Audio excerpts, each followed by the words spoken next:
Human family, thank you for tuning in. I'm Keenan White, and I'll be sharing stories, dialogues, and methodologies for leading a conscious, abundant life. To me, luminous is a word that connects us to our vital life force energy and soul essence.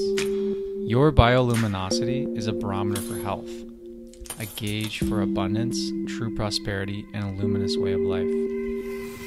In this podcast, I hope you find a more effortless way of tuning into the wisdom of your body, soul, and spirit. We'll explore the many faces of medicine, creativity, and self-mastery as it evolves and spans into esoteric and ancient wisdom and modern paradigm shifts in consciousness.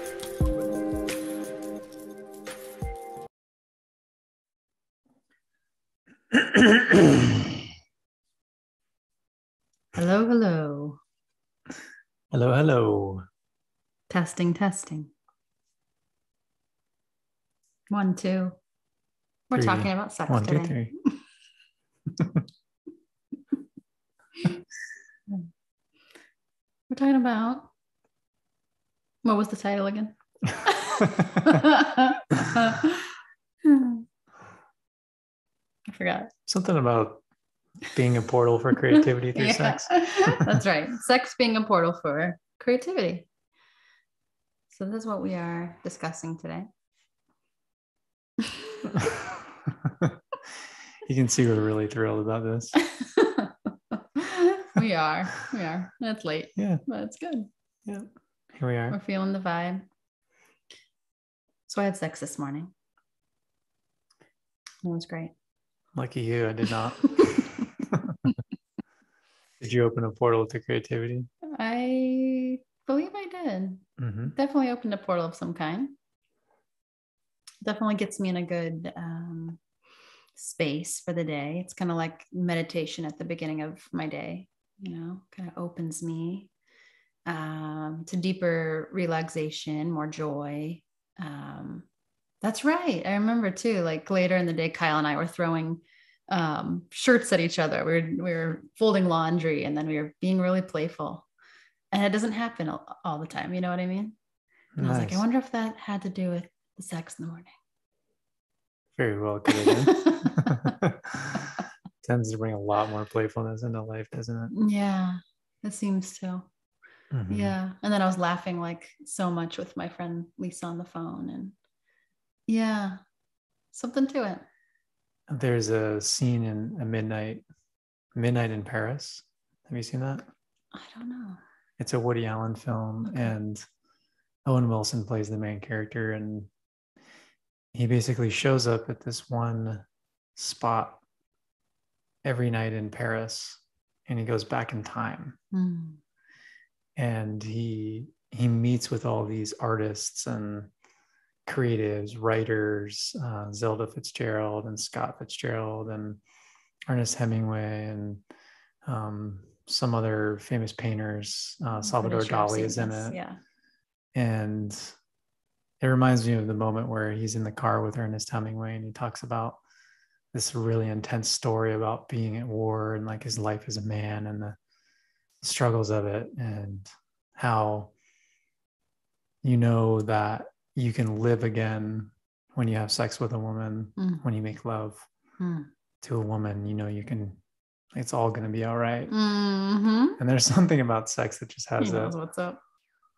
Sometimes when things get really frantic, or if you're, like I find myself in a place where it's almost like you forget something about the quality of life that's just so thrilling and beautiful and amazing and ecstatic, and sex really just brings you right into that. Right. Oh man, it's so true. It's like we can get so caught up in our minds and this like rigidness of our daily whatevers, and it's like sex just kind of opens us back up to more flow and joy and ease and funniness and all the things, and creativity. I think I mean,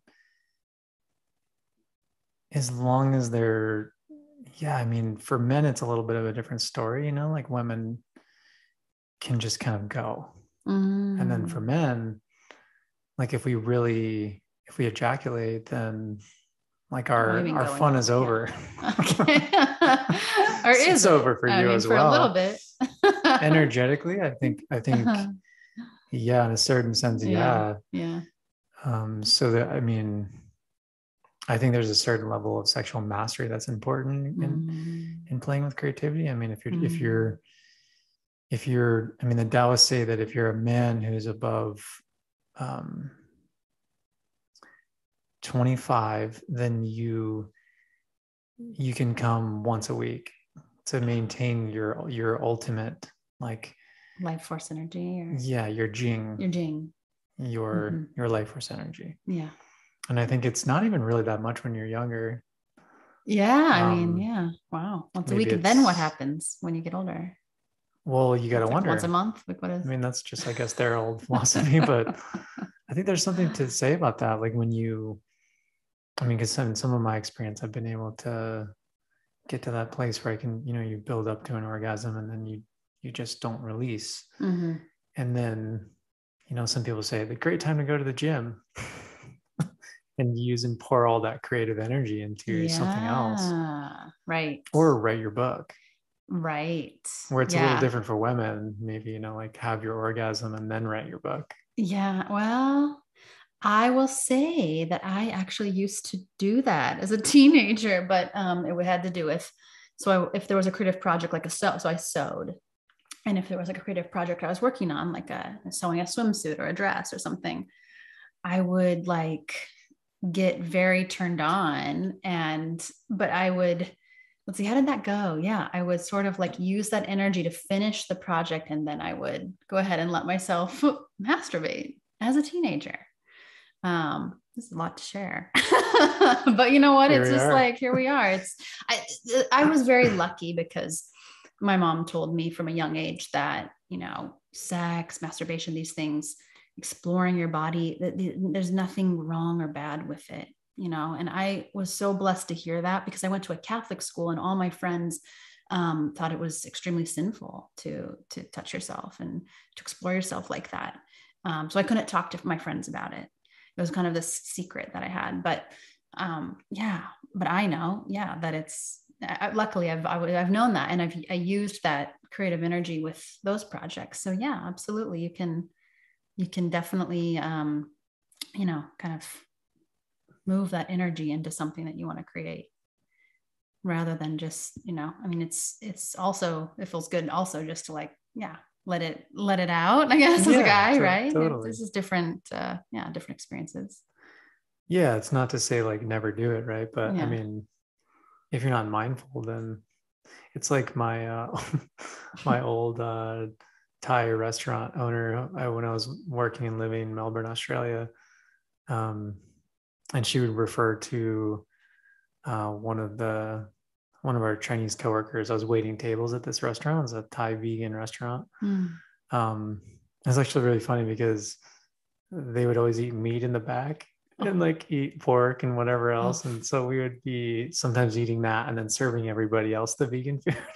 It's kind of comical. That is funny. But she would refer to one of my coworkers and like how much he has sex with his girlfriend. You're going to get a fever.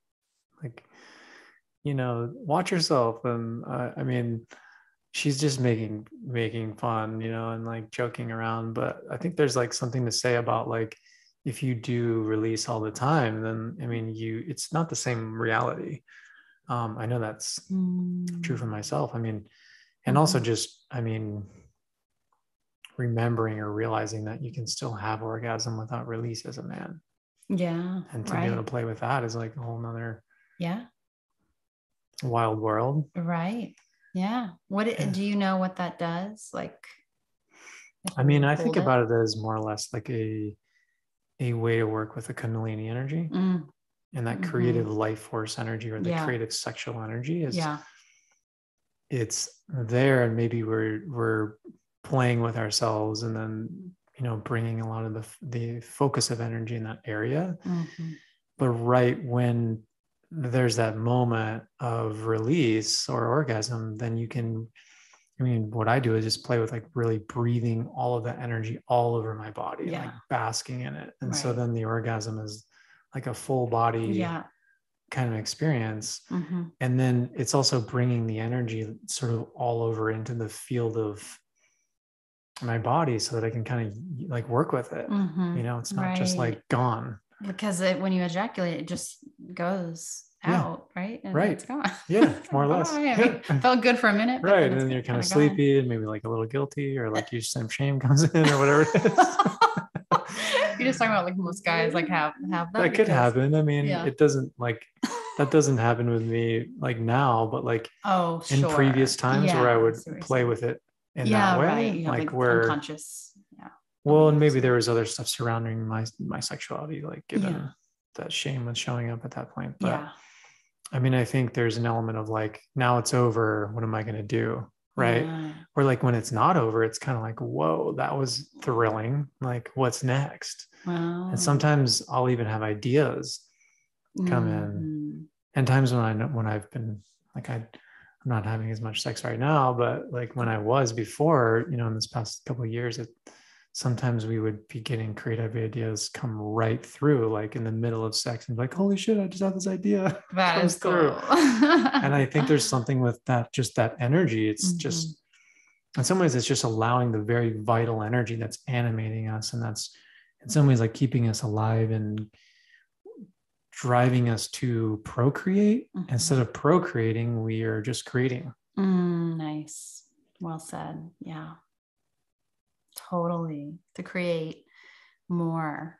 And yeah, I mean, it's just like using that life force energy. So sex, you know, it's like it helps us connect with that life force energy, and life force energy is creative. It's creative energy.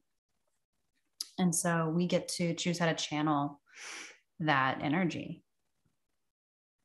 Yeah, in some ways it feels like when we're being creative, there's that idea of the muse, right? Where it's like what wants to come through me, you know, like, all right, I'm here. I got my pen and my paper, and like, you know, like what do most artists or creatives say when they're, you know, putting together a book?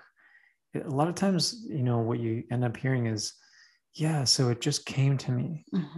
And it wasn't really me. It was me allowing this thing to come through. Yeah. And I call it the muse. And whatever is your muse? I mean, there's all kinds of things that can spark creativity, right? But listening to that muse, I think, is part of the game. In astrology, I think you could really look at that as Uranus in the natal chart too. You could look at in the way that Uranus connects to the sun, you know, because Leo and Aquarius and that access, you have Leo as this ultra creative, you know, it's just like pouring creativity out. There's this joy. It's the energy of our joy and our creativity. And Uranus is sort of like the counterpart to that, or Aquarius is, you know, where, you know, it comes from a different place. Like I think about Leo or the sun is like, you know, it's our heart. Like when we're in our heart and we're feeling, then the energy in our body is really like moving, and we're connecting to something that we love. There's something animating us in like in a more magnetic or expansive way. Yeah.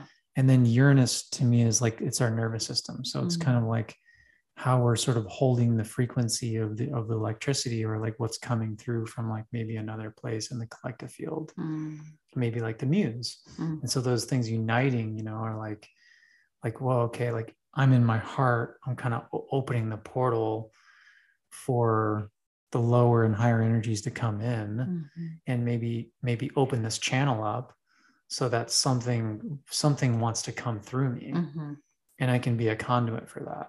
And I think sex is, I mean, it's a beautiful way to do that, right? Because you're moving all of the vital energies, and you're opening yourself up as a conduit. Yeah. And then we get to experience orgasm, and orgasm energy is obviously this very high vibrational, joyful, wonderful, ecstatic energy that can amplify whatever it is that we're wanting to become magnets for or attract in our life. So have you ever worked with orgasm energy before to manifest? Definitely. Yeah, me too. And it's awesome. Maybe that's why we're sitting here together. It's all right. Who knows how the mysteries of the universe, but yeah, it's very powerful. There was one, there's been multiple things that I've worked with over the years, and I've watched them, manifest. Some of them are in process, and some of them have manifested, and I'm like, wow, that was like the orgasm energy. Yeah, like what? So awesome. Do you want to name one in particular, or something that I'm gonna keep them personal, but just know sacred space? Sacred. But yeah, you and Kyle have a sacred space with that. Maybe it was yeah, I mean, it's been like both, like working with my own body and system, and then when having sex. Yeah. Mm-hmm. I've done both. Mm-hmm. Yeah, I mean, there's a whole field of sex magic that has a lot to do with manifestation. Yeah. And getting right into that.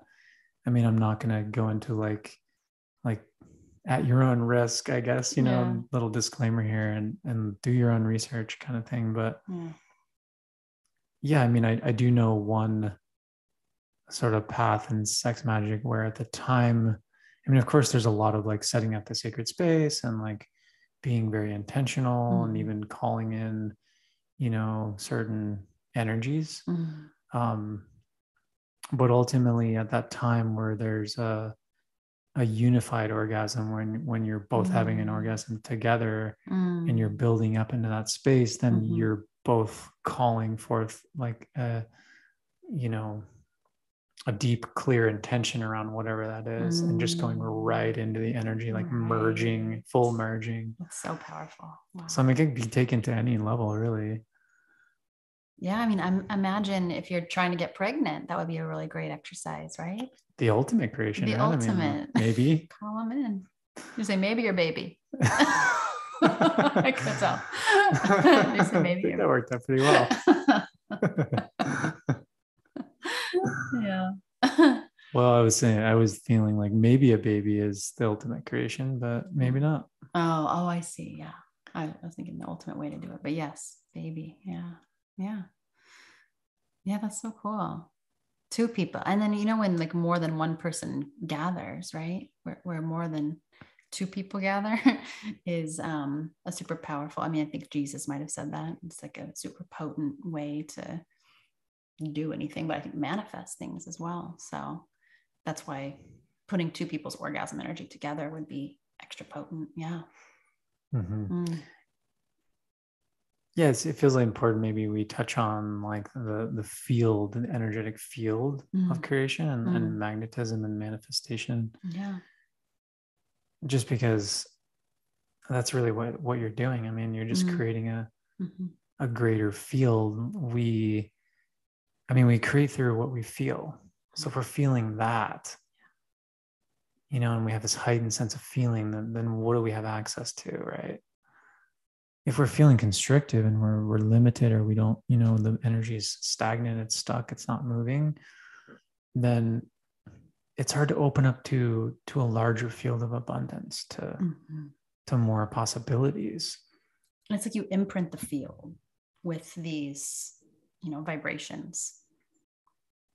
So the more we can imprint our field, the unified field, with this high vibrational energy, the more that we cycle, when we cycle back around, because we, cycle in these, is it cyclical? I'm not sure if what word I'm looking for. Oh, it's a spiral. We spiral, and we come back around to what we're putting out. So I just imagine like the more we can raise our vibration and feel really good and imprint our field with this, the better and better our life, becomes. The more access we have to creativity, all of the wonderful things. And so it's, when I first learned about law of attraction and positive thinking, I was like very Hitler about it, where I'm like, I can't think any negative thoughts or else something bad's going to happen. So it's not like that. I mean, that's like just putting all this pressure on yourself. You don't need to, but really it's just about like what I'm finding, raising my vibration, is really about just loving myself. I mean, that's like the basis of it all. So loving myself even through those moments when I don't feel so happy and joyful and blissful. And through that, more compassion, more gentleness. And through that, then I have access to higher and higher emotions and emotional states. So, yeah. So I don't know. Yeah, nice. I mean, it's an interesting conversation because it's like the hot thing, like manifesting. Mm-hmm. And it just appears to me that, like when we have a focus on, well, I want to manifest a house, or I want to manifest a car, or whatever it is, like we might be missing the point a little bit. I mean, yeah, that may be something that comes in, but well, at least to me, manifesting is more about creating the energetic field in which you can experience more of your vital energy and access higher states of consciousness where there's more possibility to bring in these musings, or like the things that are coming through you, and so that you can be more of a conduit, so that it's not just you thinking a thought. I mean, if you think about thoughts themselves, I mean, are any of your thoughts really yours? Yeah. I mean, maybe. Which ones are? It depends on if you're producing the thought or if you're receiving the thought. And receiving the thought, I feel, is what you're talking about, is receiving the muse or receiving the inspiration. When you're producing a thought from our ego, our conditioned mind, things we've been told or what taught. I'm referring to. Yeah. Yeah. And it's a totally different creative energy. Totally different, completely different. And I would know because this is my journey or my story of, manifestation. So like I said, I was very into law of attraction 10 years ago, or whenever that was. And so I learned how to manifest through my thoughts and visualizing. So I visualized everything I thought I wanted. And then when I got it, I was like, okay, what the heck? Like, I got the, and I think I might have mentioned this on another podcast, but I got the job at Calvin Klein. I got the wardrobe. I got the cool apartment in Soho, all the things that I thought would make me so happy. So why wasn't I happy? Well, it's because they were what I was told would make me happy. It was like this American dream. It was an illusion. And I was, just so concerned with manifesting what I wanted. Well, that's when I surrendered to a higher power, or I surrendered to a deeper truth within me. And I was, I was like, well, what am I looking for? Well, finally I realized it was soul fulfillment. And that's where we, receive inspiration from our soul. So I was like, please, soul, guide me, because I obviously don't know what I really want. Guide me. And since doing that, all the fulfillment, all the fulfillment continues to show up for me. Yeah, nice. I mean, I think your gentle nudge towards visualization is like huge, right? Because I mean, that's really how we work with the power of imagination. And that power of imagination is really our creative force that allows us to tap into anything, to dream up the thing that it is that we want. I mean, yeah, there were times where like there's some stuff that I manifested when I was really working with that I was like unbelievable. Like even just, I mean, like how so? Yeah, maybe some of mine was maybe a little more, because we tend to think on the more the material level, but like, for instance, like I really wanted a nice pair of aviator sunglasses. And there was a time where I was biking up this hill and I literally stopped. I was like, were those sunglasses? And I went over to it and it's just like a Ray-Ban super nice pair right on the ground. And I was like, I think these are for me. And I mean, typically I'm like somebody who probably like leave something like that. Like if somebody dropped it, like I don't want to. It's so cool when that stuff like that happens. Yeah, I mean, they ended up breaking like later down the road. So I think like maybe the idea was like, maybe those weren't mine, but it was just such an exciting moment where I was like, here they are. Like it's the very thing. Hey, I mean, it could bring joy. It's fine. It's just when we become so attached to thinking that these things will bring us deep fulfillment, because they're not going to. But it's okay, I feel, to play with, right? Like manifestation. Well, it makes me curious about like where your mind is now in terms of, I mean, what are we all manifesting? Like what, like if we're not manifesting the house and the cars and whatever else, like what is it all about? Right. That's a great question. And I have some ideas, but like, I mean, given your journey, like It's a great question. For me these days, it's more about the quality of the experience, the moment, the person in front of me. And when that is there, when there is that deep heart connection, when there is myself fulfilling my soul's request, I am like, that is bliss to me. And, I know that, Kyle and I are manifesting a house, a ranch, that we can live on. And we do our little exercises and everything. But these days it's for a larger purpose.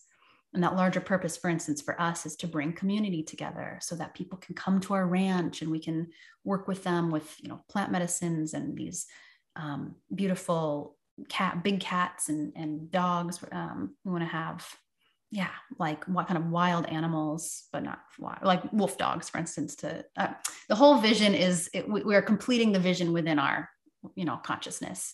But it's it has this extra deeper layer of fulfillment that's we woven into the picture. So it's not just like little me wants these things because, X, Y, and Z will make me happy. It's just so much deeper than that these days, Yeah, nice. Yeah. Because the way I see it is very similar. To me, it's about the quality of the experience, just how you said it. I took the words right out of my mouth. Yeah. Because it's the journey, and like the way that I understand purpose now is that, and this is sort of like what, Zen masters point to as well in learning someone about Zen. Not that I spent maybe an extended period of time in those lineages, but a little bit. Yeah. And they're pointing you to the back of your own head, and like that it isn't like this thing, this like, this thing that we think it is, like this moment where necessarily, it could be where we have an epiphany, or we have an insight into reality or the nature of things, which they call a Satori moment.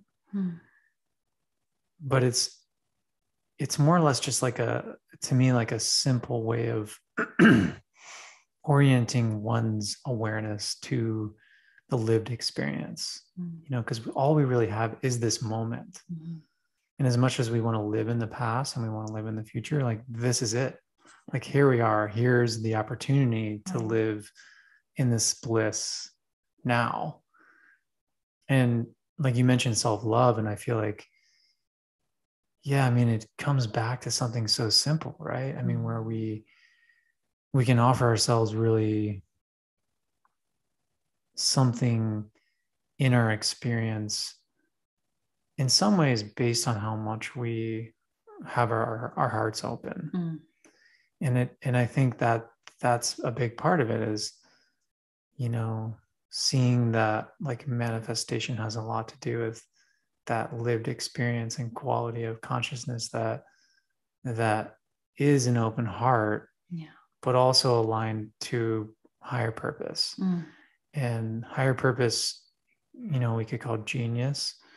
But it doesn't have to be like the genius we think about, like where we need to necessarily invent something, but that we're geniuses because we're aligned with a higher purpose. And if we don't have that purpose, like something just is always missing. And I think it's hard to feel like anything you create is really going to be that blissful if you don't have a purpose. I agree. And it doesn't necessarily pertain to vocation. And that's, I think, like the insight that I've had around it is like, wow, higher purpose can be me. Like it can be the being that I'm being, in the quality of whatever that being is. And what is preventing me from having that now? And I think that's the question, is like, because it's an inside job, being able to go there right now is everything. And if we can't do that, then what is the trauma? Then what is the unconscious pattern? Then what's the belief? Or what is the thing that's in there somewhere that we maybe not we may not be able to see. Totally. Hence why this whole coaching world is really valuable, because we can start to see, with the help of other people, whoa, like that stuff's in there. And now I can bring it to the surface to be released and learn something from it so that I can deepen my experience into this moment. And I think that the more that we're present with life, that's that bliss, right? Because it doesn't matter what shows up. Like the car can be there, the house can be there, like the partner can be there, the job or the money, whatever it is, no matter what, like we're in that present moment. And it's that quality of experience that we get to bring to it. Beautiful. Yeah. When we just live for the moment and to be present with ourselves and others, like it goes beyond the things. It's really not about outcomes. It's really about, the journey, being present with what's happening and finding joy within, whether you have things or you don't have things, or things are going the way you want them to go or wish them to go, or they're not. Like the soul is surrendered in the present moment and finds joy just from within. It's just not attached to these outward things. So my manifestation journey has changed over the years, for sure. Yeah, it seems like we maybe like gone a little bit off the topic of sex. We did, but it was good to talk about that, because I feel like so many people do talk about manifestation, and it changes over the course of, I think, a soul's journey, for sure. At least it has for mine. Yeah, I mean, I think sex is amazing for creativity for the reason that in that more constant thread of creativity that I look for in my life, where I'm like just being able to produce more and like get things out, and it just feels good. Like that, like that's the kind of quality that I want to be in. I want to be in this high energy of creation, feel like really like in love with my work, with whatever I'm doing, feel thrilled by it, and then be able to kind of bounce back into restful states to be able to kind of, enjoy. I mean, you can't just turn the burner on all the time. But to me, like sex is a moment where it's like, if there's too much emphasis, for example, that I've had in my world around work, like I know I want to be in service, and I know I want to create, be highly creative. And there's been times where I'm pushing for that in the day-to-day, where then, there's not as much of that flow, right? Where we, one of our episodes, we talk about structure and then surrender. And if we don't surrender, then it doesn't flow. The creativity the candle can only be burnt so long, and it can be burnt down to the end until we kind of, until we surrender a little bit and get to kind of re-stoke the fire. Or so I think about sex as like this moment of surrender. Like in a sexual experience, there's receiving. Like if you're not receiving, then you're gonna be you're just giving the whole time, blocked up, and there's not a flow and a reciprocity. So to surrender to this other person, like that's a hell of an experience. And to orgasm, you have to surrender. You have to surrender. So if we think about that, it's just like to experience this creative bliss, there is surrender involved. And sex really teaches us about that, right? Because when we receive and we let go and we surrender, like, whoa, what's possible? There's so much bliss that is possible in a sexual experience. And I think the same thing goes for our own creativity. Or sometimes like even today, I recorded another podcast, and then I worked on a few different things, and I was like reaching this point where I was just like, I need to rest and lay down, or whatever it was. And so I did that for a little bit, and I kind of regained a little energy, and then I just surrendered to this like to my body a little bit more. I was like, my body wants to move. And I just was like, okay, like we're going to do it. And I've been loving this practice of going skateboarding every day and just like cruising around the neighborhood and like enjoying that, because it's just, it doesn't really matter. And sometimes I'm just surrendering to the flow and the movement of things. And then all of a sudden it's almost like in the field of kinetic energy, like moving around, all this stuff gets shaken off. And then there's like a new vitality that comes in. Yeah.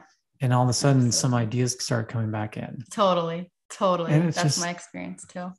It's just magic. It's magic. And I just got back into yoga this week, and oh my God, it's been such a long time. And wow, it is so much. I felt like it opened for me. And then I had this reading with a woman yesterday, and she was like, are you into yoga? I was like, yeah, I just got back into it. And she was like, yeah, well, that's where, I was asking her what my brand is, because we've been getting clear on our brands and trying to, figure out what that looks like. And she's like, it's going to come through in yoga for you. It's like, that makes sense. Like the creative idea will come through in a yoga session. Like that makes sense. We're moving our bodies, we're stretching them in ways that we don't normally, and we're getting that flow going.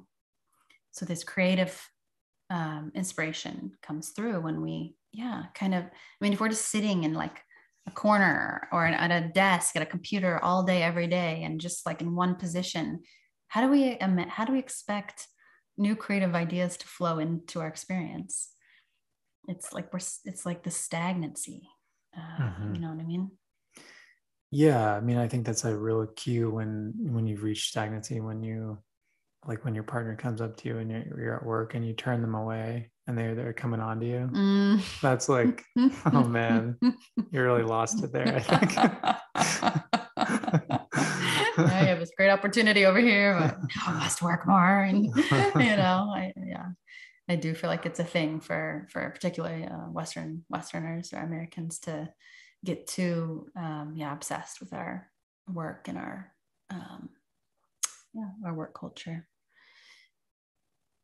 Because come on, we need to be going to spas. It's all about the money. I mean, that's, I think, what a lot of, just such an orientation towards that. Yeah. It's like, there's not a spa culture really here. Like in Germany, really. There's all these amazing spas and just places to relax and enjoy. And then, we don't have, I doubt people are having sex enough. I mean, I just have a feeling. I mean, I am not in people's bedrooms, so I don't know, but I look around and you can kind of tell.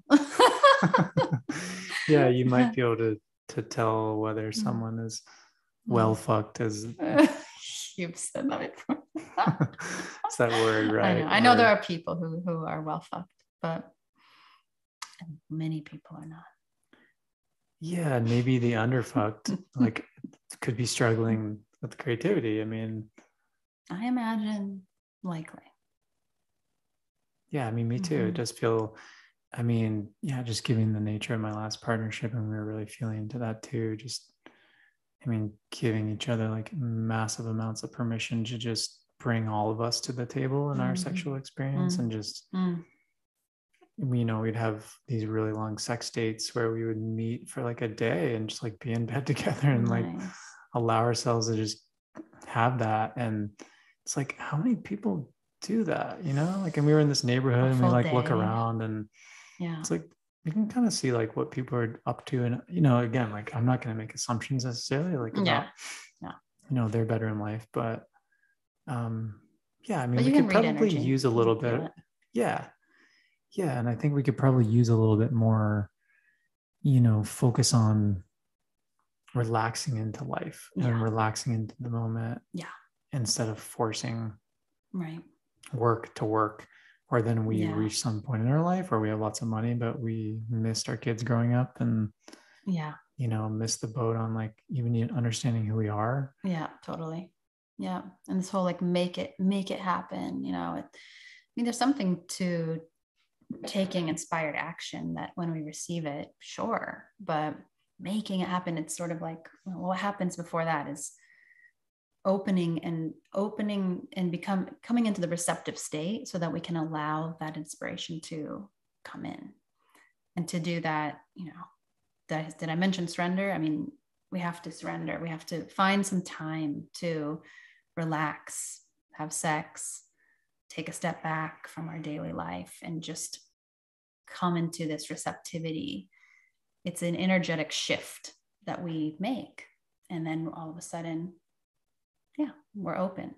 We can receive that, creative inspiration or the inner guidance that wants to come through.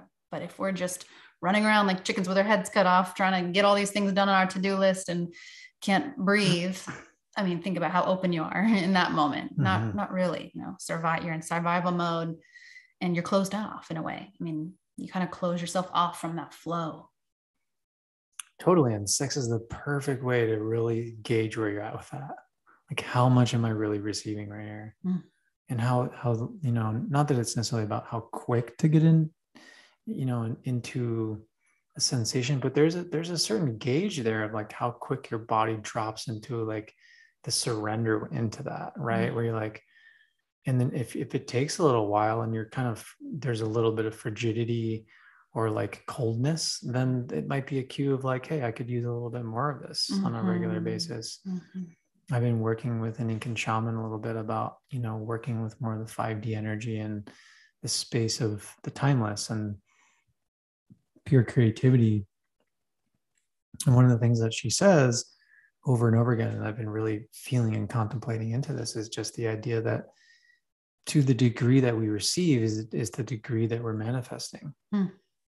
And I really feel like there's such a truth there. And it goes right into this conversation about sex, right? So some interesting correlations being drawn here about this state of receptivity where we can allow life to happen for us a little bit more than forcing it. Yeah. And I think, it's like JP Sears. I think I mentioned this to you. Like I think Kyle Cease was interviewing him and I watched one of their conversations and he's like, so tell me about your creativity. Because he puts out tons of content and videos and everything. And he's like, let me just tell you that when I go take a shit, I don't bring my phone. And I think it's kind of a funny way to like explain how you're creative, but like, basically it's essentially saying it's more about the blank canvas than it is about filling it in with any thoughts or ideas. And sex has that as well. We kind of have to surrender like our ego and our structures and the day and the work and all the things that are there. And that's why, that sex is amazing for that reason. There's such an alchemy in that space because you're not just having sex, you're alchemizing all the things that you may be attached to and holding on to, the non-essentials that may get in the way from just literally living your natural state of bliss. Absolutely. It's like our ego, we try to paint a picture on top of what's divinely destined for us as a soul being.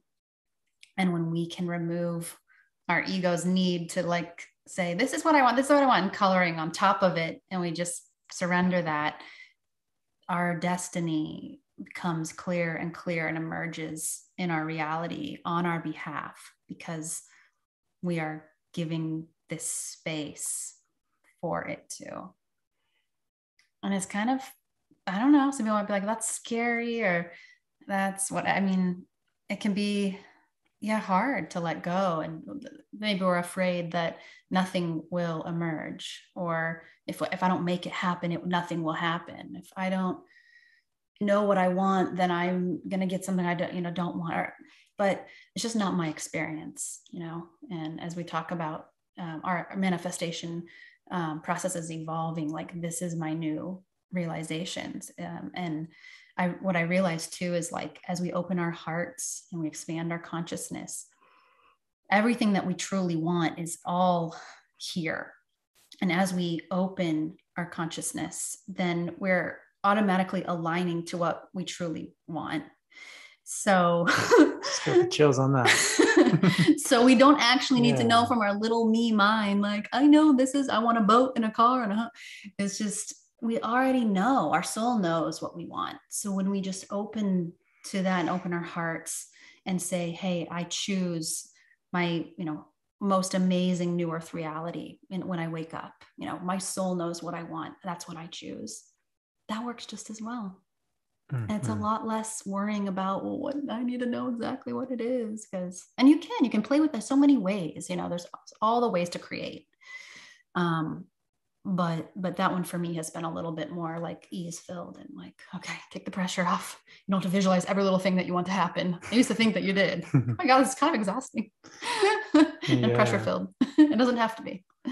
Yeah, I think it's really the opposite, like you're saying, and it does take a little bit, I think, to like work through that, like to kind of just, I mean, there's so many things about manifestation in our world, but yeah, I think it's much simpler. Prosperity is simple. Abundance is simple. It's already all there. And it's that radiant, like wellspring of energy that's just waiting for us to literally just attune to place our awareness into. And yeah, I mean, it really does feel like, whether it's a blank canvas or it's a quiet moment, or maybe it's, fresh white sheets and your partner naked and you 8 hours of time in the day. Either way, there's, like we're still invited into a place where we get to decide like how we're creating, how, like what we're bringing to that experience. And it feels like, to me, like the real bliss in any of those experiences is in the uncertainty. It's like not needing to know. Like that's the beauty, is like, wow, like I think that's why those canvases, so to speak, like are so appealing, or like why we're so drawn back in this creative space, because that's when we're, in some ways, we get to bring all of our experience. It's like a dance floor. Like, do you bring your notes to the dance floor? Not really. Yeah, you just kind of move. And there's that just kind of sense of like, here I am, and whatever's been has been. I'm not changing anything now. I can either enjoy this or not. And letting go into, I think what you're saying is like, it's brilliant, because it does feel like that kind of next level of seeing how manifestation works, in the sense that, yeah, I mean, it's happening. It's all of our desires are there. I think that's such a big one, right? Because it's like, well, what do I want? I don't know. What is my purpose? I mean, I don't even know what I want or who I am or whatever. And it's like, ironically, the less that we seek for those answers and try to figure them out, the more they reveal themselves. It's an interesting paradox. I've had a lot of learning around that myself too, like wanting to know, well, what is my purpose? I'm like, what is the thing that and it's like the moments where I've just chosen to go skateboarding, or just completely forgotten about it, that then it's sort of up to some other power operating. Totally. Yeah. It's just like that reader the other day who was like, yeah, your brand's going to come to you in a yoga session. And I don't know when that will be. That could be years from now, which drives me nuts, because I would like to just know, like, I would like to just take the whiteboard out and be like, okay, Keenan, let's create my brand. But here I'm being told it's going to come. Just be patient. And these things come in the timing that is perfect for us. So again, if we can let go of control and trust this process and work in collaboration with our soul, and eventually as our soul expression, it's just a much more joyful experience. Yeah, I think you're pointing, I mean, yoga and sex are like in some ways the same thing to me. Like, I mean, there's a unity, you're unifying, different kind of union maybe, but maybe not so much. But either way, you're unifying your mind, body, your heart, and your spirit. Harmonizing and unifying, right? Yeah. And in that act, magic happens, and that's creativity. Totally. So it'd be fun to see when that one arrives for you. That will I'm sure be. it'll probably happen. I'll let you know. Maybe more surrendering and receiving needed. Right. Yeah, totally. And meanwhile, just enjoying this moment, you know, and all it has to offer. Everything is here. It's wonderful. It's a wonderful moment. Yes, there's things to look forward to, but present moment. It's amazing. That feels good. Yeah, agreed. Cool. Okay.